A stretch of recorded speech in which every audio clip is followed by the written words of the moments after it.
අද අපේ බබාගේ වැක්සීන් එක දෙන දවස.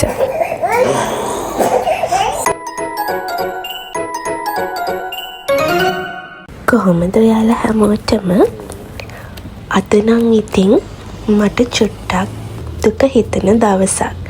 මොකද අද අපේ කියල් බබාට වැක්සීන් එක දෙන දවස. මේ බලන්නකෝ, එයා මොකුත්ම දන්නේ නැහැනේ.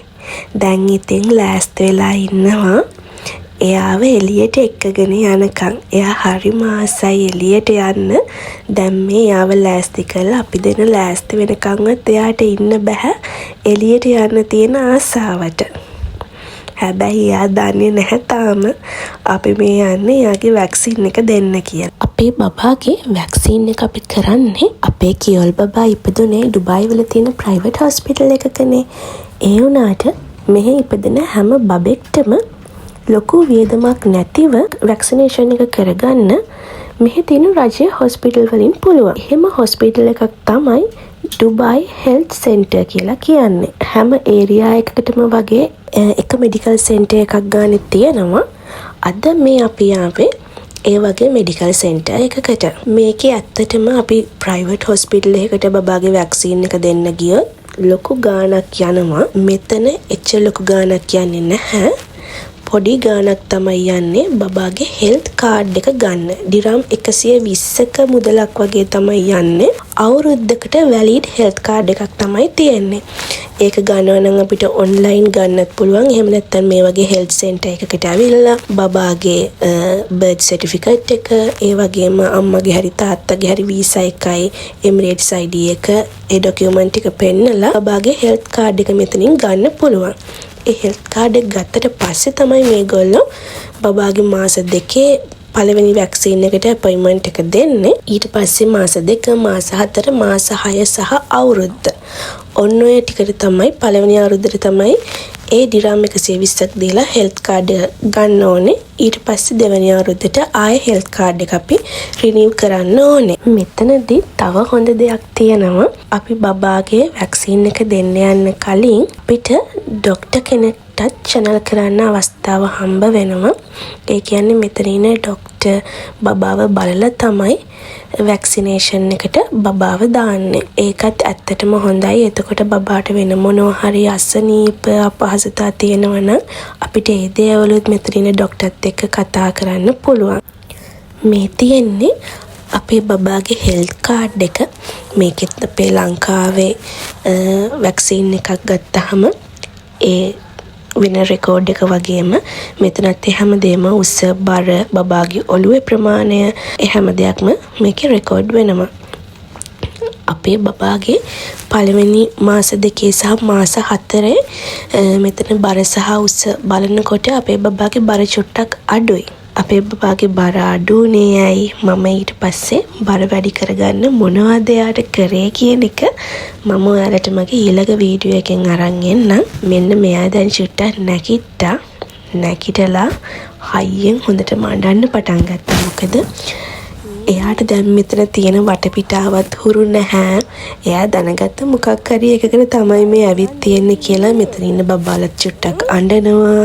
වැක්සින් එක ගහගෙන එළියට එනකොට ආපු වෙලේ ඉඳන් දැන් එක දිගට නැගිට වෙලේ ඉඳන් හොඳටම අඬනවා. කවදාවත් එහෙම නැහැ.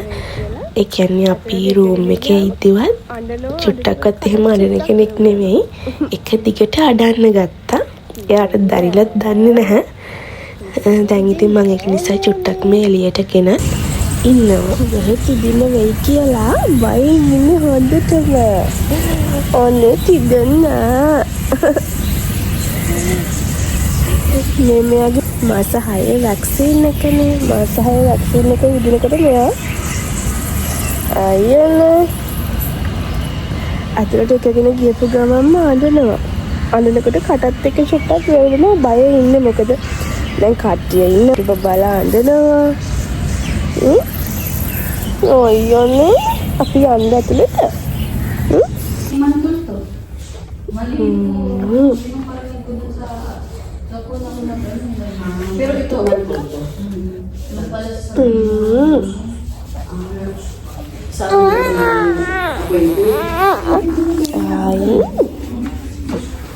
චුට්ටක් යාගේ අවධානය වෙනස් කරන්න කියලා පොඩ්ඩක් මම එහෙට මෙහෙට මෙයාව එක්කගෙන යනවා.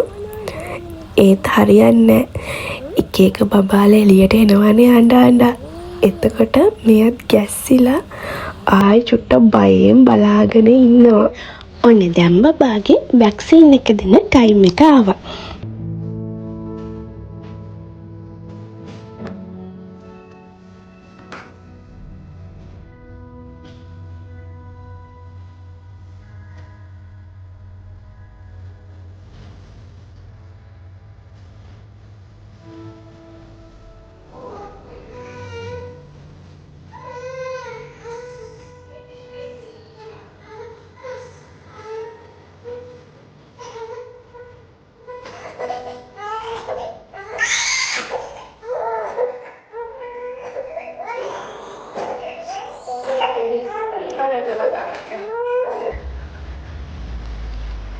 අද ගොඩාක් ඇඬුවා. ඇත්තටම එයා අඬද්දී එයාට වඩා මට මාර දුක හිතුණා. මම ඒ වෙලාවේ වීඩියෝ කරේ නැහැ එතන. ඒක නිසා මට ඇත්තටම වීඩියෝ කරන්න හිතුන්නේ නැහැ. ෆෝන් එකත් මම පැත්තකට කරගෙන එයාව චුට්ටක් නලව ගන්න තමයි මම ඒ වෙලාවේදී හැදුවේ. දැන් අපිත් එක්කත් අරහෙන් වගේ යන්නේ එයාට රිදුන නිසා. දැන් ඉතින් මෙහෙමම ගෙදර යනවා. ආයි කොහෙවත් යන්නේ නැහැ. මොකද එයාත් අමාරු වෙන්නේ ඉන්නේ. මෙයාගේ මාස 2 වැක්සින් එකට නම් මෙයාට උනාවේ නැහැ. හැබැයි මාස 4 වැක්සින් එකට චුට්ටක් උනාවා. ඒ වෙලාවේදී අපි කරේ මාස 4 වැක්සින් එක දීලා ගෙදර ආවට පස්සේ අපි ආවත් නැතත් මෙයාට පෙනඩෝල් සිරප් එකෙන් චුට්ටක් දුන්නා. ඊට පස්සේ ඉක්මනට බැහැලා ගියා ආවට පස්සේ. දැන් අදත් අපි කරන්නේ ගෙදර ආව ගමන් එයාට පෙනඩෝල් සිරප් එකෙන් චුට්ටක් දෙනවා. මේ ඉන්නේ අපේ බබා. දැන් අපි ගෙදර ඇවිල්ලා පැය 2කට විතර පස්සේ එයාගේ ඇඟට චුට්ටක් ආවා. එයා හිමම අමාරුවට නිදාගත්තා. එයාට මොකක් හරි ඇඟට අමාරුවක් දැනුණාම එයා ওই විදිහට තමයි ගොඩාක් වෙලාවට මාත් එක්ක නිදාගන්නේ. ඇඟින් චුට්ටක්වත් තියන්න බෑ වෙලාවට අඬනවා. ওই විදිහට එයාට හොඳට නිින්ද යනවා. සාමාන්‍යයෙන් වෙනදට දවල්ට නිදා ගන්නකොටත් ওই විදිහට තමයි මාත් එක්ක බබා නිදාගන්නේ. නිින්ද ගියාට පස්සේ තමයි හිමින් සැරේ මම ඇඳෙන් තියන්නේ. ඔන්න දැන් නම් පැය 2කට විතර පස්සේ නැගිට්ටා. උණ බහැලා තියෙන්නේ දැන්. දැන් ඒක හින්දා ඔන්න දඟල ඉන්නවා hina වෙවි. මම මෙයාට දෙන්නේ ලංකාවෙන් අපේ අම්මා එවපු පෙනඩෝල් සිරප් එක. ඒ වුණාට මෙහි ඇඩොල් කියලා පෙනඩෝල් සිරප් එකක් තියෙනවා. ඒක ලංකාවේ ඩොක්ටර් කෙනෙක්ම රෙකමන්ඩ් කළා මට. ඒ ඇඩොල් කියන සිරප් එක ලංකාවේ පෙනඩෝල් සිරප් එකකට වඩා ගොඩක් හොඳයි කියලා. හැබැයි මට ඊට කලින් අපේ අම්මා එව්වනේ.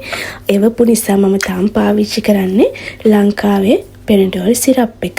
ඒකටත් මෙයාට ඉක්මනටම උණ බහිනවා. ඔන්න ඉතින් ඔය විදිහට තමයි අද අපේ බබාගේ වැක්සින් එක දුන්න දවස ගෙවුනේ. ඔයාලටත් ඉක්මනටම ආයෙ මම වටිනා ලස්සන වීඩියෝ එකක් ඉක්මනටම අරගෙන එනකන් හැමෝම ආදරෙන් පරිස්සමෙන් ඉන්න. අමතක කරන්න එපා. ඔයාලා මගේ වීඩියෝ බලන්න කැමති නම් පහළ තියෙන subscribe button එක click කරලා bell icon එකත් click කරලා ලස්සන කමෙන්ට් එකක් දාන්න.